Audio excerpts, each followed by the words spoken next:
सत श्री अकाल दोस्तों, मेरे चैनल स्टडी फॉर जीके थोड़ा स्वागत है। अज गल करांगे करंट अफेयर के टॉपिक बजट 2021-22 की। इस तो पहला अपलोड की हुई वीडियोज़ को देख लेना, और अगर मेरे चैनल स्टडी फॉर जीके को सबसक्राइब नहीं किया तो प्लीज़ कर लो, बैल आइकन को प्रेस कर लो ताकि अपडेट समय सिर मिल सके। तो शुरू कर दी। Who present budget in parliament. देखो पार्लीमेंट दे विच बजट किस दे द्वारा पेश किया जाता है, तो पार्लीमेंट विच बजट पेश किया जाता है फाइनांस मिनिस्टर द्वारा। तो इस क्वेश्चन का राइट आंसर है बी। और साडी जो फाइनांस मिनिस्टर है वो है निर्मला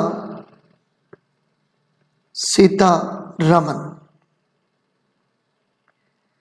इत्थे तुसी याद रखो कि बजट शब्द फ्रेंच शब्द बजटी तो बने है, जिसका मतलब है बैग। इस साल तो पहला जो बजट पेश किया जाता सी वो एक लैदर बैग दे विच पेश किया जाता सी, लेकिन इस बार जो बजट पेश होया है इसनूं असीं डिजिटल बजट बोलते पे हैं, या इसनूं पेपरलैस बजट के नाम नाल जानते पे हैं। क्यों? क्योंकि इस बार का जो बजट है वो टैबलेट ते पेश किया गया, या कह लो कि एक टैब ही रीड किया गया है बजट के रूप दे विच। तो इस क्वेश्चन का राइट आंसर है B. How many times Nirmala Sitharaman presented the budget in parliament? देखो निर्मला सीतारमन ने जो बजट है ये पार्लीमेंट विच कितनी बार पेश किया है, हुण तक कितनी बार पेश किया, तो ये 3 बार पेश किया गया है। और इस बार थर्ड बजट जो सी वो पेश किया सी निर्मला सीतारमन ने। निर्मला सीतारमन जो है ये full time first woman finance minister है, ये तुसी याद रखना है। और निर्मला सीतारमन ने इस बार की जो स्पीच दी है वो 112 मिनट की स्पीच दी है, ये भी तुसी याद रखना है। और सब तो लंबे समय तक स्पीच देने का रिकॉर्ड भी निर्मला सीतारमन को ही जाता है। Annual financial statement is mentioned in which article of the Indian constitution. देखो साडे संविधान दे विच बजट शब्द इनकलूड नहीं किया गया, तो इस बजट की जगह ते साडे कोले एनुअल फाइनेंशियल स्टेटमेंट है। और पूछते पे है कि साडे इंडियन कॉन्स्टिट्यूशन दे विच जो ये एनुअल फाइनेंशियल स्टेटमेंट है किस आर्टिकल के अंडर है, तो वो है 112 के अंडर। तो इस क्वेश्चन का राइट आंसर है सी। फाइनांस मिनिस्टर निर्मला सीतारमन ने एक मोबाइल ऐप लॉन्च किया जो बजट के डॉक्यूमेंट नूं विदाउट एनी हसल्स पार्लीमेंट के मैंबर अते आम लोग उसनूं रीड कर सकन, उसनूं यूज़ कर सकन। तो ये जो ऐप है उसका नाम की है, तो देखो इस ऐप का नाम है यूनियन बजट। तो ये एक मोबाइल ऐप है और ये लॉन्च की है फाइनांस मिनिस्टर निर्मला सीतारमन ने। तो इस क्वेश्चन का राइट आंसर है A. What is the theme of the union budget 2021-22? देखो 2021-22 की जो थीम है बजट की वो की है, तो देखो बजट की थीम है Aatmanirbhar Bharat and the sankalp of nation first. तो इस क्वेश्चन का right answer B. Budget proposal for 2021-22 rest on how many pillars. देखो जो 2021-22 का बजट है ये किन्ने पिलर्स से निर्धारित है, तो इसका जो राइट आंसर है वो है 6। तो 6 पिलर जो है इससे निर्धारित है इस बार का बजट 2021-22 का। और वो पिलर केड़े केड़े हैं, तो पहला हेल्थ एंड वेलबींग, दूसरा physical and financial capital,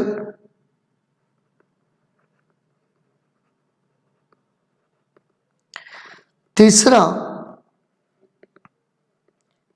inclusive development, चौथा human capital,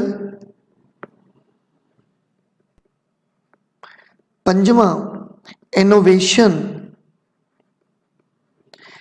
and resource and development, and last minimum government and maximum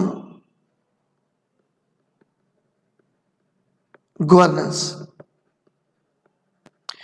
तो ये 6 पिलर है इस वार दे बजट दे। The government will be launched PM Atmanirbhar Swasth Bharat Yojana with how much outlay over 6 year.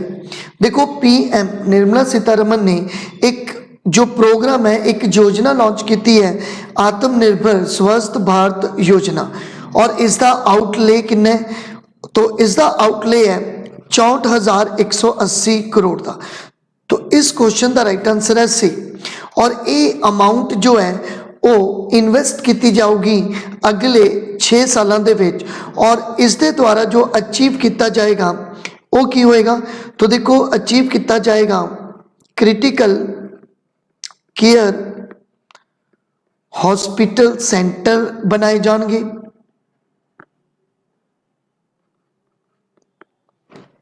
National centre for disease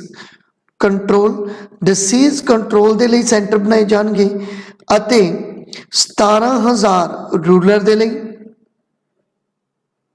अते 11,000 urban एरिए दे विच जो है वो वैलनेस सेंटर बनाए जाएंगे। तो इन्ना पैसा जिहड़ा है वो इस थावां ते खर्च किया जाएगा। तो इस क्वेश्चन का राइट आंसर है C. The health and wellbeing in 2021-22 as against 2020-21 is an increase of. देखो 2020-21 दे विच जो अमाउंट जो आउटले हैल्थ दे लिए दिता गया सी उसका कितना परसेंट इनक्रीज कर दिता गया है 2021-22 दे विच? तो इस क्वेश्चन का राइट आंसर है सी, 137% इनक्रीज किया गया है इस बार। देखो अगर आप 2020-21 की गल करिए तो 2020-21 का जो अमाउंट सी वो सी 94452 करोड़, और ये GDP का 1.8% ही रहता सी। लेकिन इस बार अमाउंट बहुत ज़्यादा इनक्रीज कर दी गई है बाई 3840 करोड़। पीएम आत्मनिर्भर स्वस्थ भारत योजना एजा, देखो जो स्वस्थ भारत योजना है ये केड़ी योजना है? तो ये सेंट्रली स्पॉन्सर्ड स्कीम है। तो इस क्वेश्चन का राइट आंसर है ए। The finance minister has announced how much amount for COVID-19 vaccine during the period of 2021-22।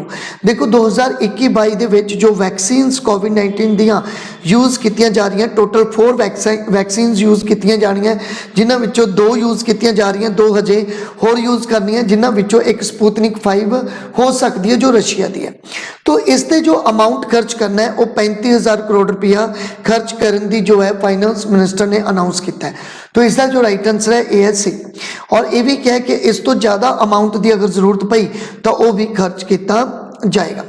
इस तो पहला एक होर वैक्सीन जो बच्चों के लिए यूज़ की जाती सी, उन्होंने बुखार के लिए, उन्होंने नमूनीए के लिए जो यूज़ की जाती सी, पहला तो ही जो एक वैक्सीन है न्यूमोकोकल वैक्सीन पहला ही 5 स्टेट दे विच चल रही है, जिवें कि बिहार दे विच लगदी सी बच्चों नूं, यूपी दे विच, MP मध्य प्रदेश दे विच, हिमाचल प्रदेश दे विच, राजस्थान दे विच ये वैक्सीन लगती सी। लेकिन इस बार इस वैक्सीन नूं पूरे इंडिया ऑल इंडिया दे विच जिहड़ा है वो लाउण दा फैसला किया है इस बजट दे विच।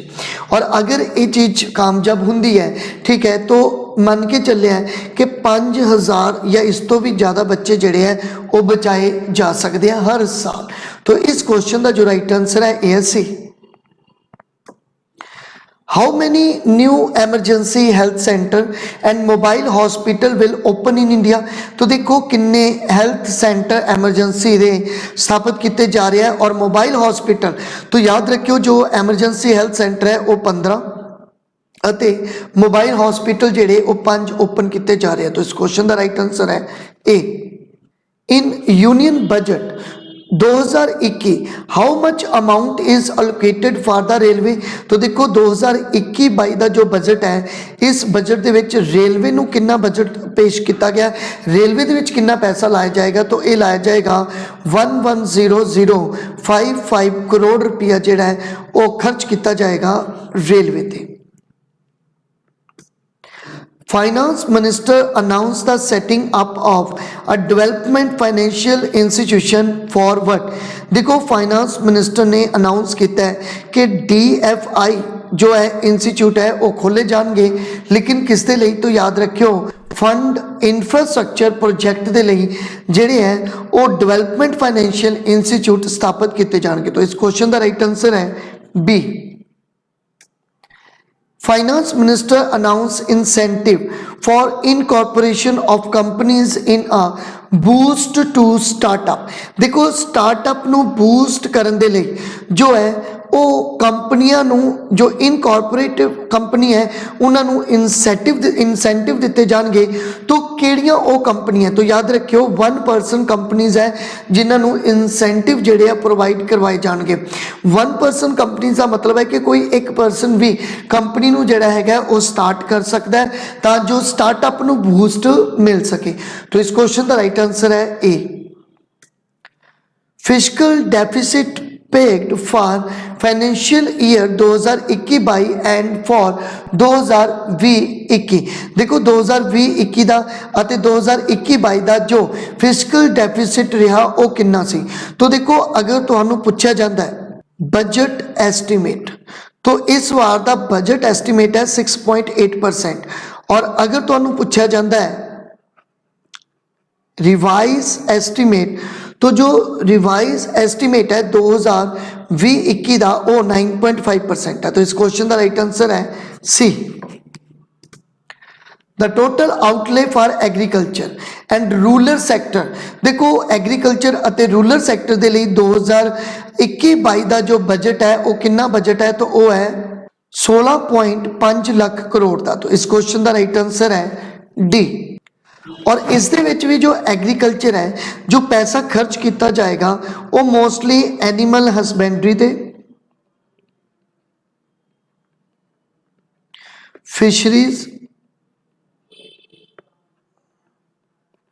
और डेयरी फार्मिंग ते जिहड़ा है वो खर्च किया जाएगा। तो इस क्वेश्चन का right answer D. How much new Sainik school will be set up in partnership with NGO, private schools and states। देखो स्टेट्स नाल टाई अप करके, प्राइवेट स्कूल्स नाल टाई अप करके, NGO नाल मिलके किन्ने नवे सैनिक स्कूल जिहड़े है वो स्थापित किए जाएंगे। तो ये किए जाएंगे 100। तो इस क्वेश्चन का राइट आंसर है डी। इत्थे तुसीं याद रखो कि 750 के आस पास एकलव्य मॉडल रेजिडेंशियल स्कूल भी ओपन किए जाएंगे। और इसे दे विच ही 35,219 करोड़ रुपया खर्च किया जाएगा 6 सालों दे विच पोस्ट मैट्रिक स्कॉलरशिप ते।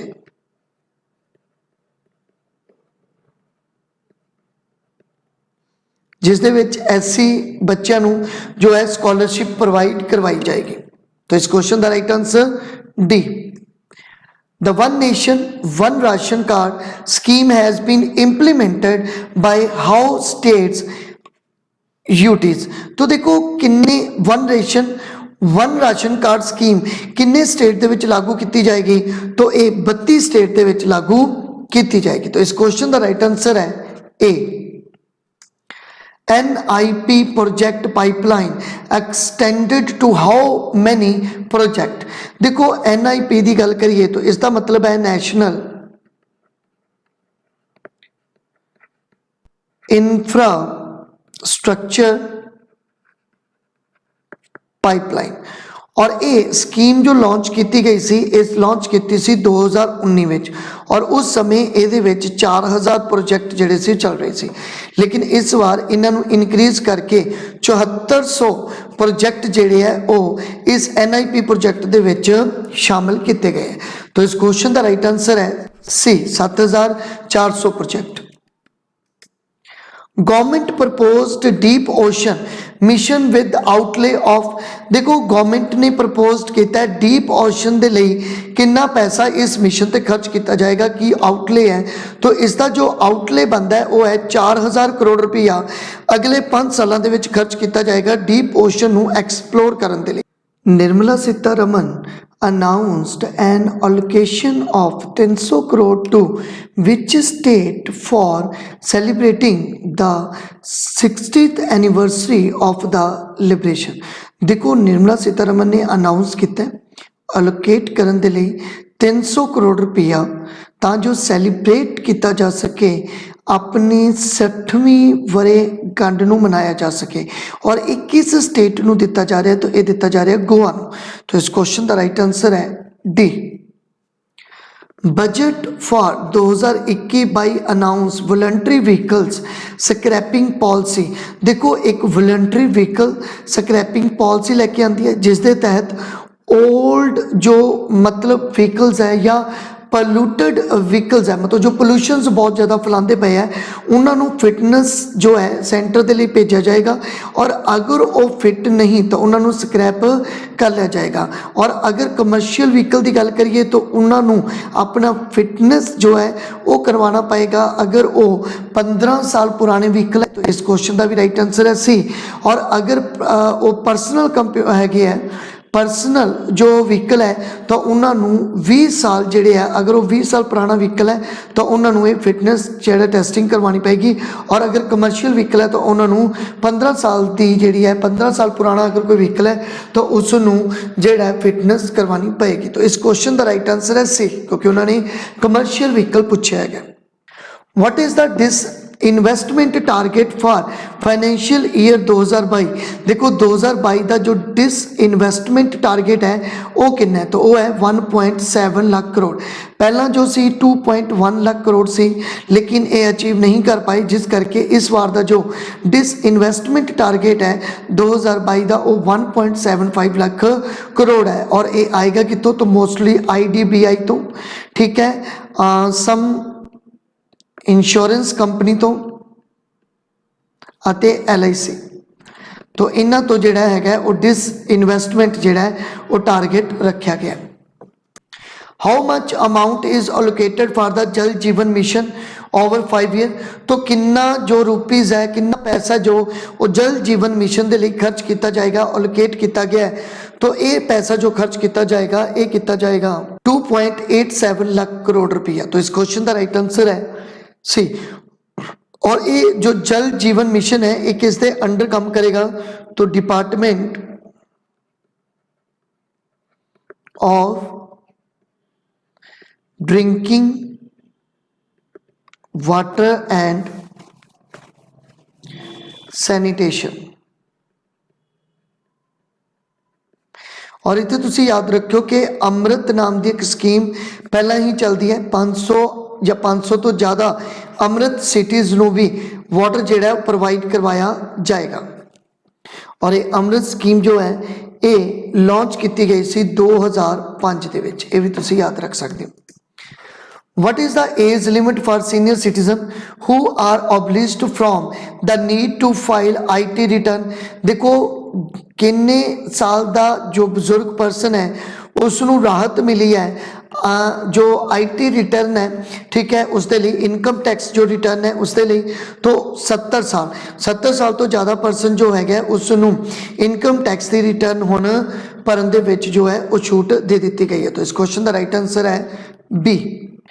As per the budget, how many farmers are registered on e-name market। देखो e-name market दे विच किन्ने फार्मर जो है वो रजिस्टर किए जाएंगे, तो ये रजिस्टर किए जाएंगे 1.68 करोड़। तो इस क्वेश्चन का राइट आंसर है बी। तो thank you for watching. Please मेरे चैनल स्टडी फॉर जीके ਨੂੰ ਸਬਸਕ੍ਰਾਈਬ ਕਰ ਲਓ, ਬੈਲ ਆਈਕਨ ਨੂੰ ਪ੍ਰੈਸ ਕਰ ਲਓ ਤਾਂ ਜੋ ਅਪਡੇਟ ਸਮੇਂ-ਸਮੇਂ ਮਿਲ ਸਕੇ ਔਰ ਇਸ ਸੀਰੀਜ਼ ਦੀਆਂ ਵੀਡੀਓਜ਼ ਨੂੰ ਦੇਖਣ ਲਈ ਮੇਰੇ ਨਾਲ ਜੁੜੇ ਰਹੋ। तो थैंक यू।